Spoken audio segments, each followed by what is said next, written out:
Pak, kerja ini bagian dari upaya Dinas Perhubungan untuk melakukan pelayanan yang terbaik bagi masyarakat. Jadi kita berkomitmen untuk terus melakukan pelayanan yang terbaik dan tentu saja hal itu tidak bisa kita lakukan sendiri.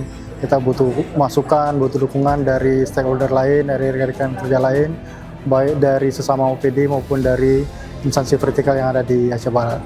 Jadi tujuan acara hari ini adalah untuk membangun kesepahaman itu, memperkuat silaturahmi, sehingga nanti ke depan semua agenda Dinas Perhubungan itu bisa kita laksanakan dengan baik.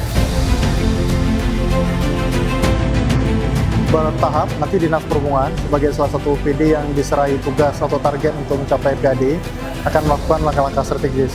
Kita mulai dari melakukan mapping atas objek-objek PAD yang menjadi tanggung jawab Dinas Perhubungan.